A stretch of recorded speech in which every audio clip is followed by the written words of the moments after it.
From the ashes I arise, like the phoenix taking flight. From the ashes I arise, out of the darkness and into the light.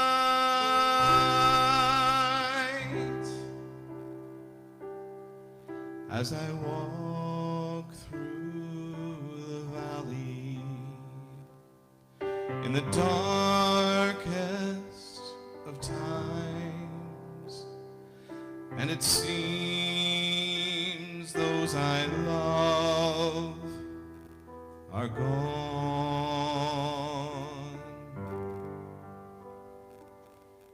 I will go through the fire, I will go through the pain. God will give me the strength to go on. I will go on. I will go on. I will go on.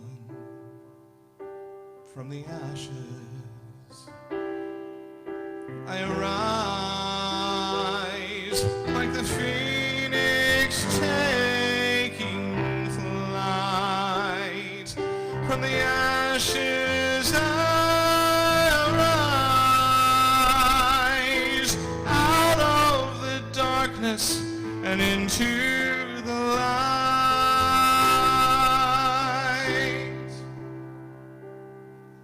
Life will bring another valley, for to love I must risk loss, and I know that darkness precedes the dawn.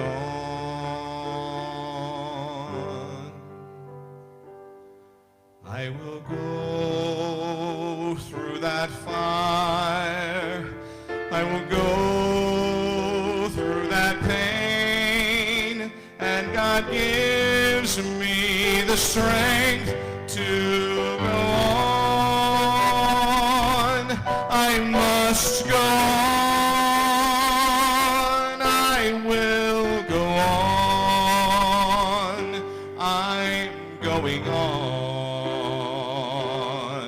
From the ashes I arise, like the phoenix taking flight. From the ashes I arise, out of the darkness and into the light.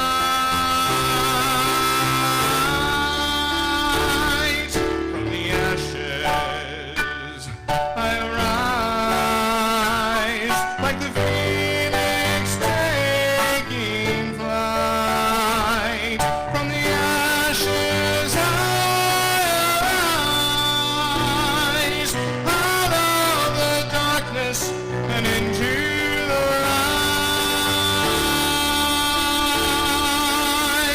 I will go on. I will go on.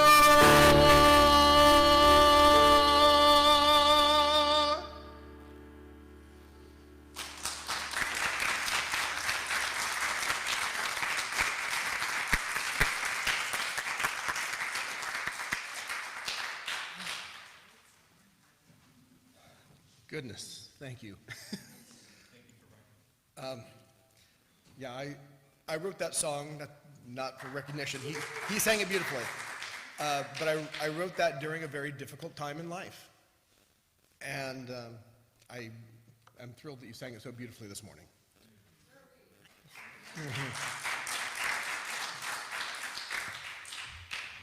So good morning. Yeah, from the ashes we arise indeed.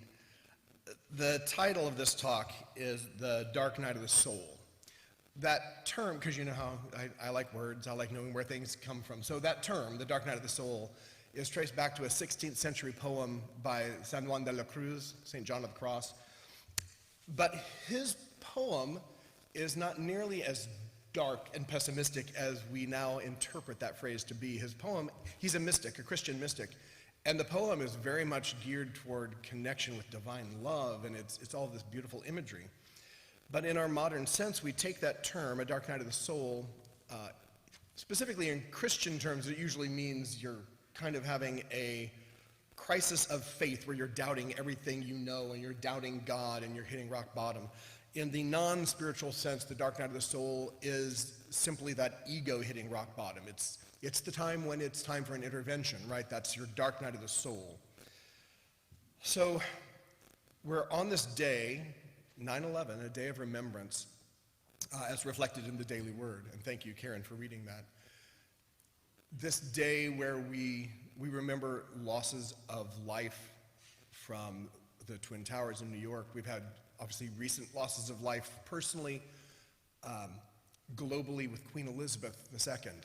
All of these losses that come to us that we share, but we all experience differently. I'm going to go into a couple of stories. Neither one is especially about loss. And on the surface, they're not directly connected, but I will see if I can connect them for you. The first one is a story that for years just kind of bothered me. It's a biblical story. And it's the story from Mark 11, where Jesus and the disciples are leaving Bethany, a name which means the house of figs. And Jesus is hungry and sees a distant fig tree with leaves on it. Now, it's too early for most trees to produce figs, but this tree has already spread its leaves and looks promising. So he goes to it, but alas, not being fig season, there are no figs on it. So what does this loving Jesus do? He curses the tree. Curses it so that it will never bear fruit for anybody ever again, which always struck me as very out of character. They go on to Jerusalem from there, and lo and behold, shortly after that is when Jesus overturns tables in the temple and throws people out and chases them away for making the temple a den of thieves. And you start thinking, was he just having a bad day? Like this, you curse a tree, you throw people out of a temple. And then upon returning back the next day along the road, the disciples noticed that the tree that he had cursed had completely withered from root up. And Peter commented on that. And Jesus said to him, "Have faith in God. Truly, I tell you, if anyone says to this mountain, 'Go throw yourself into the sea,' and does not doubt in their heart, but believes that what they say will happen, it will be done for them. Therefore, I tell you, whatever you ask for in prayer, believe that you have received it, and it will be yours." So that was story number one, probably a little more familiar, although we don't often talk about the withering of the fig tree. The second is a story that, for the life of me, I could not find the source of. I have read it recently, and when I went back to find where I had read it, I could not locate it. It is a true story. It is a story from a minister who was going through training, and in his training, he spent some time with the elderly and spent some time in hospice. And so he was relating a story of when he had gone into a room for an old man, and the nurse that was in the room had been trying to convince the old man that he did not, in fact, have worms in his teeth, because he was convinced there were worms in his teeth. So the minister goes in, and the nurse looks immediately relieved, because now there's somebody else that can take over for her, and she can leave the minister to talk to the man. So she leaves the minister with the old man, who again complains to the minister that there are worms in his teeth. So the minister looks at his teeth and kindly assures him there are no worms. This did not reassure the old man. He remained agitated. He couldn't rest. He was upset. And the minister kept trying to find ways to get him to calm down, and he couldn't. Eventually, an older orderly came in the room, and the old man, again in desperation, pleaded to the orderly to help him with the worms in his teeth. So the orderly said, "Well, let me look." Took a look in the man's mouth and said, "Yep, I see those worms. You got them, but they're not doing any harm. In fact, they're doing you some good." At that, the old man could relax and get some rest. And the minister realized, in part of his training, it didn't matter how much he had learned in seminary if he could not meet people where they were and give them what they needed. The old man didn't need to know that there were really no worms in his teeth. He was feeling sensation of nerves that made it feel like that. What he needed was reassurance that it was okay. So, these two stories, on the surface both very unrelated, but they both deal with a sense of calling out illusion. So let me get into that a bit. In Hinduism, there's a term called Maya, which literally in Sanskrit means like magic or illusion, but it makes reference to how God or the gods play with us as humans and give us things that aren't real to deal with. And we get caught up in that illusion. Now, in the understanding of Maya, you don't dismiss the illusion. You still have to deal with it. It's illusion, but it's real. It may not be the deepest sense of reality, but you can't simply push it aside. Much like the old man not being able to just push aside that sensation in his mouth. So, in the case of Jesus, the illusion was that the fig tree should be fruitful, and it wasn't. So he called out that illusion. When he went on to the temple, a place bustling with activity, it should be fruitful, but it wasn't spiritually fruitful. All they were doing was making money. He called out the illusion. All of that is about calling out the illusion of productivity, of fruitfulness, and making us see the truth of what is before us. Versus, on the other hand, helping the old man, where we can see the illusion, but in order to help him, we have to meet him at his level of where he is in that illusion. There's that sense that when somebody is suffering, when somebody is grieving especially, we often don't know what to say. We want to help, and we don't know what to say. So if somebody's had a significant loss, and we say to them, well, everything happens for a reason. God had a plan, right? That's not helpful. It may be true. It may spiritually be true. That doesn't meet them where their need is. It is not going to help them. If you don't know what to say, you don't have to say anything. Just be there. Meet them where they are. We are meant to serve in this process of helping them move through, right? Going through that shadow, that valley, that darkness, through the ashes so that we can come out. Bob Euler, former minister here, always used to say, yea, though I walk through the valley of the shadow of death. Walk through, don't stop and set up camp. Walk through it, right? That's the idea. We are meant to move through it. Now, all of this so far I feel like is kind of up here, very heady. We're talking about things intellectually. I want to bring things into a little more accessible and heartfelt space. So we will both step back and look closer. Last week, when Michael introduced this monthly affirmation, I am worthy of divine order, and he got to the second part. I deserve to think, work, and live in an organized environment. I heard an audible reaction to that. Sort of a, oh. Like, yeah, I do, and I'm not doing well enough, right? It felt like this audible guilt coming out. So to be clear, guilt has no place here. You can observe and you can go, oh, I see an opportunity to grow. Let go of guilt. Guilt does not serve anybody. Just see that opportunity. We want to grow. We all want to grow. We all want to be better people, show up better in the world. So this sense of orderliness is one way of helping us. It's one of our 12 powers. But in reality, when we talk about an organized environment where you deserve to live, work, and think, it looks different to different people.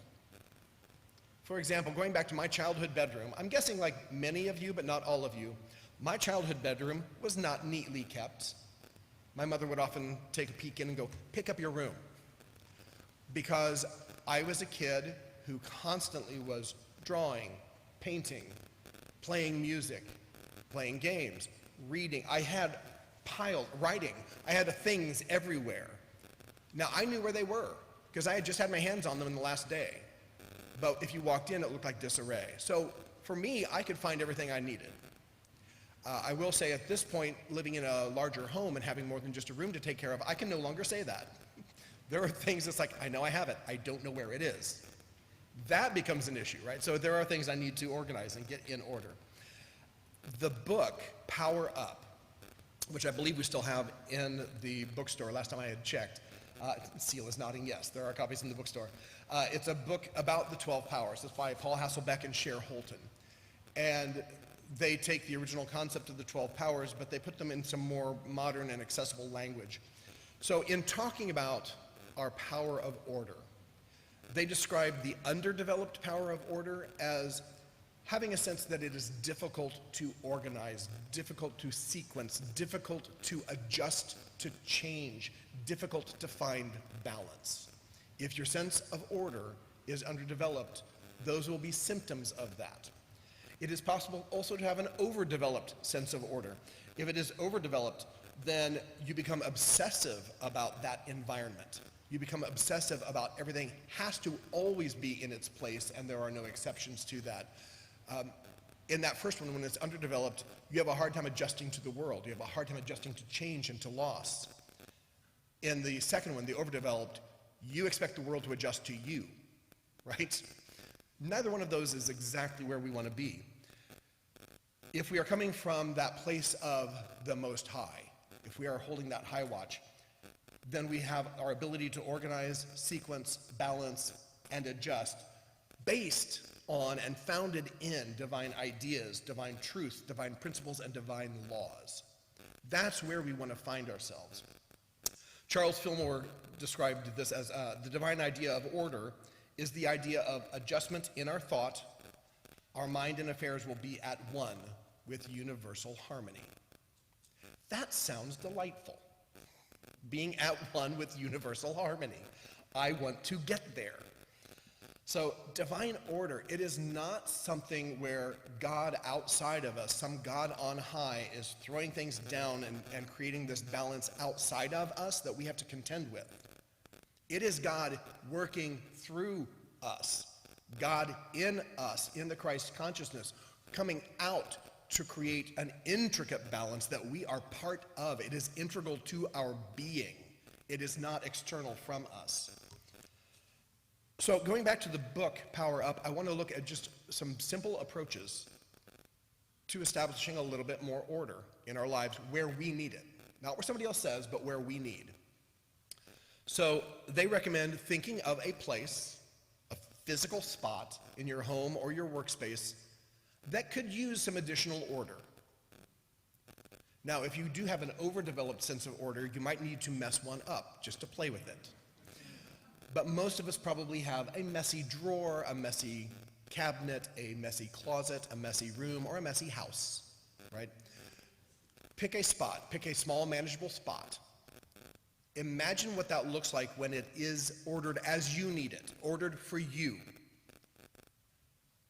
Think about how much time that would take. And then set aside, at some point in the coming weeks, that time to put that small space in order. It's one small task. It might be the first step in a whole path of organizing, or it may just be the one step. So can everybody think of a space in their home or their workspace or a volunteer space that could use some order? Anybody have difficulty? Well, okay, all right. Because if so, I can probably give you some of my spaces that you could also work on. So think of that space, and I want you to go ahead and imagine that organized for you. What does that look like to be organized the way you need it? And then I do want you to go ahead and take that responsibility to do your homework. I mean, this is all really self-study, right? It's up to you. I'm not going to be grading this. but do your homework and follow up and organize that reasonable small space, whatever it is for you. And then once you have done that, your assignment's not quite done. Journal if you can, but if not, at least think about how did you feel? What actual emotions came up while doing it? Was there pride? Was there resentment? Was there guilt? Was there joy? What came up while doing it? Which other of the 12 powers did you end up applying?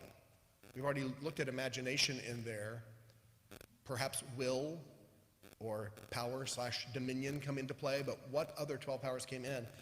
And then look at how that either utilized or affected those aspects of our power of order. Things like balance, organization, sequencing, harmony. What showed up for you in that? So is everybody okay to take on that assignment? I solemnly swear I will do my best to do that assignment. Okay. I solemnly swear I am up to no good, yes. So what does all of this mean to the dark night of the soul? This is a very practical worldview. If we take the world as illusion, we're playing with the illusion, right? So what does it mean to the dark night of the soul? Well, if we can start finding better balance and better harmony and better sequencing and adjustment to change in our physical space, it makes it easier to find it in our spiritual space, in our mental space. It makes it more of a practice when we do it regularly.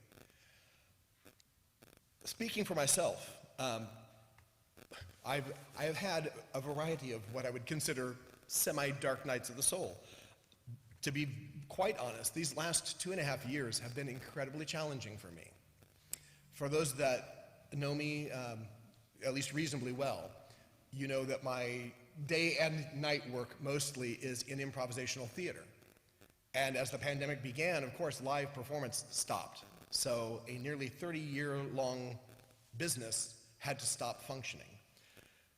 And although we went to some virtual performing, it was over a year before we were doing live performance again. And even at that, it was at a much reduced rate because we had lost our performance space. So during that time, all of these adjustments, all of this sense of change, of loss. And then, just over a year ago, over 2 years ago, sorry, our nephew, lost his life. He was 16, running track. His heart stopped. An undiagnosed heart condition. A year later, just over a year ago, my mother unexpectedly died. Not to mention all of the losses that we've also shared as a community, right? All of these losses, all of these things come and hit us. And yet, what I realized was I had placed myself in such a better position to deal with them because of being here, because of the work that I do spiritually, because of working to understand things prior to their happening. That's what this is about. If we can start getting our sense of order, our sense of adjustment, our sense of balance, our sense of harmony as a practice, then when you hit those really difficult times in life, and we will all have them, they're never the same from person to person. The levels will be different, the circumstances are different, but we all have them.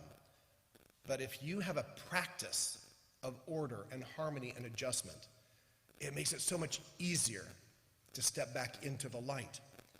So all of these things, all of this comes together, this divine mind, right? Divine mind is our source of truth. Divine mind is our source of harmony. As Charles Fillmore, co-founder of Unity, was saying, we want to get to that place where we are working in harmony with the whole universe. Like Jesus and the fig tree and the temple. Some things are going to be fruitless, worldly endeavors, and we need to shine the light on those. We need to expose that to say this is a fruitless, worldly endeavor. But when we're helping others, we need to make sure that we are meeting them where they are, to help them through their own valley of shadow, that own darkness, their own ashes.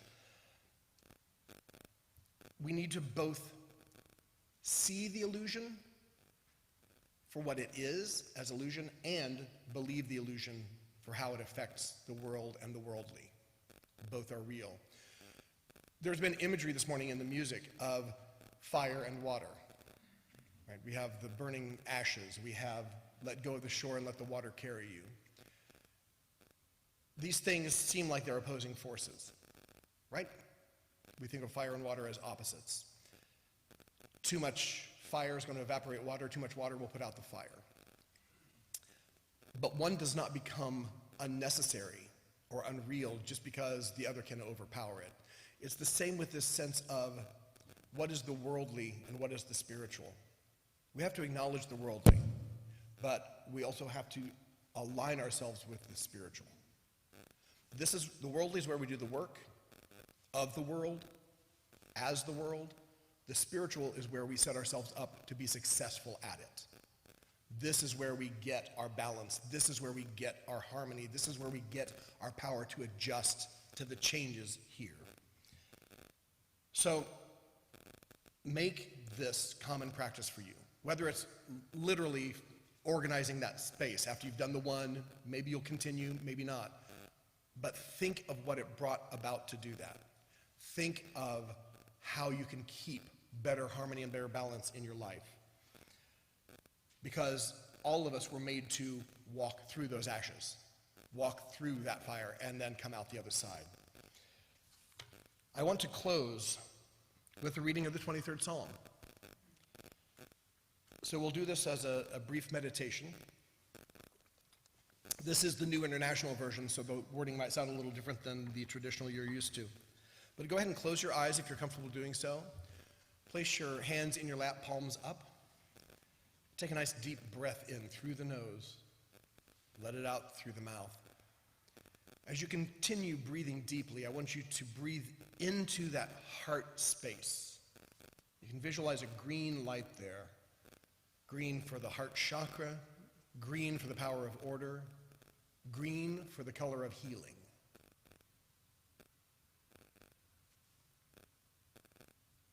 The Lord is my shepherd. I lack nothing. He makes me lie down in green pastures. He leads me beside quiet waters. He refreshes my soul. He guides me along the right paths for his name's sake. Even though I walk through the darkest valley, I will fear no evil, for you are with me. Your rod and your staff, they comfort me. You prepare a table before me in the presence of my enemies. You anoint my head with oil. My cup overflows. Surely your goodness and love will follow me all the days of my life, and I will dwell in the house of the Lord forever. And so it is. Amen and namaste.